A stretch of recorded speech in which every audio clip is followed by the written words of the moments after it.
Rio, la capitale touristique de l'Amérique latine, le Corcovado, les caipis, la samba, les bikinis jaunes et verts sur la plage. Ça fait rêver, hein?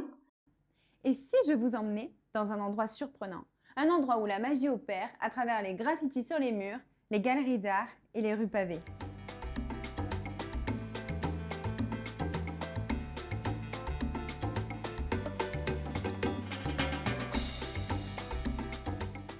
C'est au milieu de l'effervescence de la deuxième ville du Brésil que l'on trouve Santa Teresa, un quartier singulier de Rio qui est aussi le cœur artistique de la Cidade Maravilhosa. Bon, je sais, j'ai un accent pourri. Santa Teresa a su conserver son cachet architectural et son âme bohème. Et là, nous marchons vers le quartier de Santa Teresa en empruntant des rues tout à fait aléatoires. Mais avant tout, un peu d'histoire.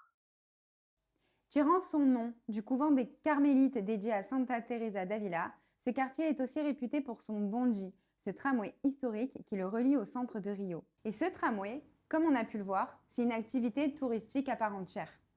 Vraiment, il est bondé de touristes. Alors nous, on n'a pas eu le droit de le prendre, je pense, ou on est peut-être maso. On s'est infligé la montée par les escaliers. Il est fait en courant, ce fada, il est complètement fou. Et là, j'ai encore 10 000 marches à monter. Il y a un motard qui vient de passer, j'étais à deux doigts de le pousser, de faire triangle et de prendre sa moto pour finir à moto, même si je suis pas très motarde. Je pense que je suis autant motarde que ce que je suis cycliste. Et ceux qui ont suivi mon histoire du lac en Roumanie, vous savez à quel point je suis cycliste. Donc c'est peut-être une bonne chose que je fasse pas triangle sur ce pauvre motard et que je finisse à pied, c'est peut-être plus sûr pour tout le monde. Et on a failli crever parce qu'il faisait vraiment chaud ce jour-là. Il fait super chaud, il fait très chaud par contre.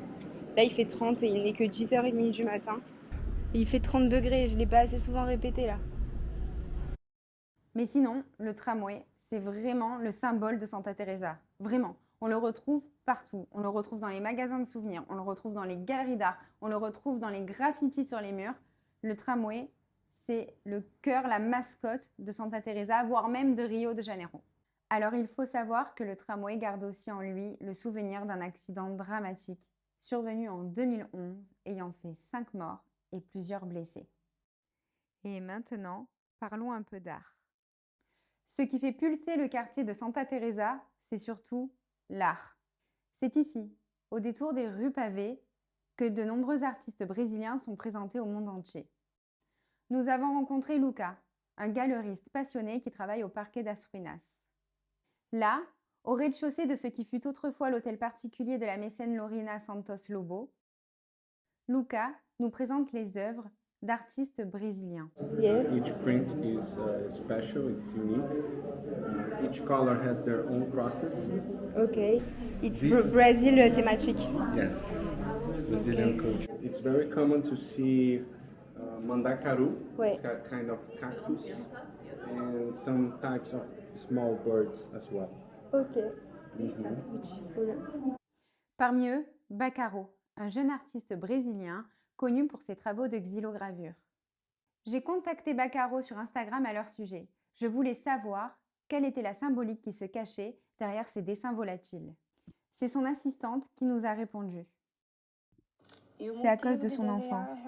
Il dessinait toujours beaucoup d'oiseaux, de crabes et de maisons. Il donne toujours cette réponse. Je pense aussi que c'est à cause du fait d'avoir vu que son père faisait beaucoup d'oiseaux. Donc il a simplement continué. Quant à moi, j'ai succombé à l'une d'entre elles, comme ça je ramène un peu du Brésil chez moi en France. J'ai acheté une œuvre d'art. C'est celle-là que j'ai choisie. Oui. Elle est trop belle. Elle est trop belle, hein?